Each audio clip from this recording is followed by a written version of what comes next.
हाय students. तो CBSE ने finally date sheet release कर दी है।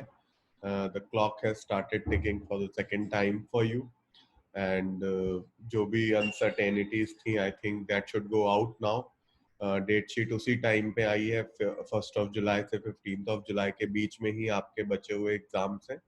एंड काफ़ी एक्साइटिंग है आप सभी के लिए because now at least you have something to study for.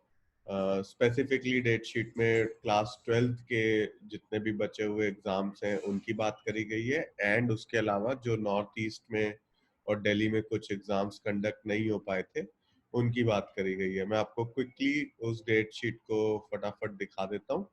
तो आपकी डेट शीट कुछ इस प्रकार की है। होम साइंस का exam for all of India that is happening on 1 जुलाई।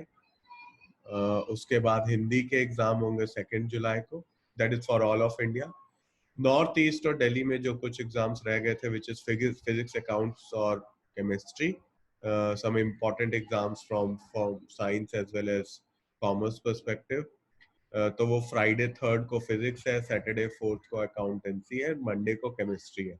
क्योंकि यहाँ पे टाइम कम रहेगा तो साइंस वाले स्टूडेंट्स के लिए रिकमेंडेड है कि वो अपना पहले से इन सब्जेक्ट्स की तैयारी करके रखें। उसके अलावा जो information practices, computer science, information technology, ये जो एग्जाम्स हैं इनको सीबीएसई ने 7 जुलाई को एग्जाम लेना है फॉर ऑल ऑफ इंडिया। ये एग्जाम्स बचे हुए थे। Then English again north east और दिल्ली के लिए इंग्लिश रिलेटेड एग्जाम्स 8 जुलाई को होंगे। कॉमर्स का important subject which is business studies का एग्जाम 9 जुलाई को है, followed by biotech on 10 July, geography from humanities point of view on 11 July, और उसके बाद sociology on 13, political science on 14, and then again फिर नॉर्थ ईस्ट दिल्ली के पॉलिटिकल साइंस 14th को और मैथमेटिक्स को हिस्ट्री और बायो ऑन 15 को हो जाएगा।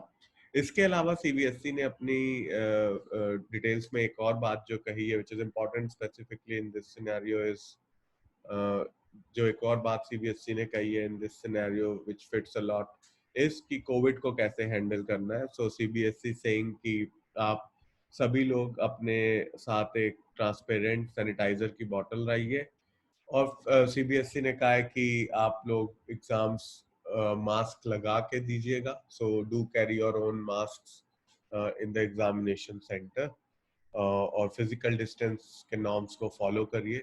And this is for your own benefit because we don't want कि हम लोग, बिकॉज हो सकता है, चांसेस है कि वहाँ पे कोई कोविड-19 से सफरिंग बच्चा शायद एग्जाम में हो। So make sure that we don't get caught on to that. It is just a very very very bleak possibility, but हाँ, अगर possibility है तो उसको how can we overcome that is through all of these things. उसके अलावा from my side I can tell you कि कोई भी फर्नीचर, कोई भी unnecessary चीज को हाथ ना लगाइए। सैनिटाइज योर सेल्फ प्रॉपरली, बार बार हाथ को सैनिटाइजर से साफ करिए। जहाँ पे भी बैठे वहाँ पे try to apply sanitizer so that you are safe. Parents को भी स्पेशल एडवाइजरी सीबीएसई की तरफ से आई है कि अपने वार्ड्स को प्रॉपरली गाइड करें to the exam and away from examination centre, और ब्रीफ करें how to take care of themself in this scenario so that they are safe. And that's the one and more important aspect from CBSE perspective also, कि बच्चों को जितना safe रखा जाए that is important. हाँ, life अब पटरी पे आने लग गई है। आज लॉकडाउन काफी हद तक रिड्यूस हुआ है, नॉन एसेंशियल्स भी अब मिलने लग गए हैं। So eventually we have to learn to live with it. यही तरीके से अब स्कूल भी आगे चलने वाले हैं। So this is something which will not be new, this will be the new normal so to say. So घबराने वाली कोई बात नहीं। I think you guys will do well and eventually we all will come out stronger from this whole situation. अभी काफी time है हमारे पास, अभी हम लोग अराउंड 18th ऑफ मई पे हैं। So it is very important for us to plan our studies and pace our studies properly. सबसे ज्यादा important in case of education और स्टडीज और exams is to how you pace yourself. अब तो obviously बात है कि अभी 1.5 महीने तो कोई एकदम फुल फ्लेजेड तैयारी करेगा नहीं, and you also have various competitive exams which you have to give. So मेरी रिकमेंडेशन यहाँ पे यही रहेगी कि आप लोग पहले अभी से रोज एक एक घंटा, जो भी आपके एग्जाम्स बचे हैं उनके लिए 1-2 घंटा तक आप निकालो पर सब्जेक्ट, और उसके लिए आप प्रिपेयर करते चलो। जो बाकी का बचा टाइम है, you should be studying around 10 to 12 hours minimum if you want to crack some good competitive exams and also get good marks in your board exams. So लगभग 10 से 12 घंटे में आप 2 घंटे अगर किनारे भी कर देते हो फॉर दैट स्पेसिफिक एग्जाम, आप रेस्ट 10 hours यूज कर सकते हो फॉर योर कॉम्पिटिटिव प्रिपरेशन। ये आप करते हुए चलो from 18th of May to let's say 15th or let's say 20th of June। 20th June के बाद में भी 23 जून के बाद आप अपना फोकस चेंज करके उस पर्टिकुलर एग्जाम की तैयारी के लिए चालू हो जाओ, जिससे कि आपको गुड अमाउंट ऑफ टाइम तब भी मिले फॉर लेट्स से 5 days और so to prepare it properly and then actually pace yourself up for more. So आप धीरे धीरे, मतलब जब जैसे 20 तारीख आएगी, 20 जून आएगा, सो लेट्स से 2 hours को आप बढ़ा के 5 hours कर सकते हो, and 5 hours for competitive, and then let's say closer to 30th of June 8 hours for boards and let's say 2 hours 4 hours for competitive, and then जैसे ही आप जुलाई में आते हो आपका एग्जाम ही आ जाएगा। So for those 3-4 days I'll want to invest whole of 12 hours 14 hours whatever amount it is on my studies for board exams. So that is one thing. Second, paper won't be tough, NCERT based होगा, so make sure आप NCERT at least 2 या 3 बार कर लो। make sure आप last 10 years के paper को solve करो, उनके answers check करो। एंड बिलीव मी, ये बहुत बच्चे इग्नोर कर देते हैं, वो अपने बुक्स में ही रह जाते हैं, बट यू मस्ट नो कि किस तरह का क्वेश्चन आना है, किस पैटर्न का क्वेश्चन आना है। 10 साल का आप लगा लोगे तो आपको पैटर्न समझ में आ जाएगा, आप इजीली अच्छा कर लोगे। और अगर आपने एनसीईआरटी लगा रखी होगी, सो एक तो वो पॉइंट है, एनसीईआरटी पे फोकस रखिए, लास्ट 10 years के पेपर्स लगाइए।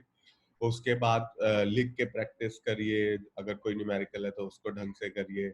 Try to make proper presentation in the paper, तो उसकी भी प्रैक्टिस जरूरी है। 3 घंटा लिखना जरूरी है, जब मैं कहता हूँ लिख के प्रैक्टिस करिए, क्योंकि बच्चे पढ़ लेते हैं पेपर, बट लिखना पेपर में time management is also another factor that is there. तो अगर आप टाइम ही तब मैनेज नहीं कर पाए, that will be harmful. So make sure you go for proper time manage. Challenge आप सभी के सामने आएगा, वो रहेगा कि जो हमारा फ्लो था एग्जाम का वो टूट चुका है। सो वो एक बड़ी चीज है, इसीलिए इट इज इम्पोर्टेंट कि आप बहुत सारे पेपर लगाओ। बीट मतलब एक थर्ड पार्टी के यहाँ पे जाके, अगर आप कोई क्लासेस जाते हैं कहीं पे भी, वहां जाके आप पेपर लगा लीजिए। 3 घंटे जब बैठ के पेपर लगाओगे तो एक आदत आएगी, वो फ्लो वापस आ जाएगा, और एक बार वो फ्लो वापस आ गया फिर आप अटेम्प्ट करिएगा अपना जो भी बोर्ड का पेपर बचा है उसके लिए। बाकी घबराने की कोई भी बात नहीं है। I think paper definitely easy होगा। Get your confidence in a good shape, अच्छे से कॉन्फिडेंटली जाइएगा, सो दैट जब आप पेपर लिखें तो you are at your really prime to write that paper. Make sure that this paper of yours is the best, because while we understand कि pandemic and ये सब situations के through आप गुजर रहे हो, but there is also an opportunity on the different side of it कि आपको ज़्यादा time मिला, आपको unexpected amount of time मिला। So make use of that and try to do the best you can, and I'm sure the result will also be really good for you.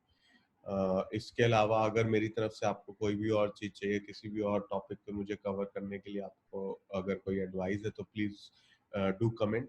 And I hope आपका paper बहुत अच्छा जाएगा, and I really wish you all the very best for your upcoming papers. Thank you, bye bye.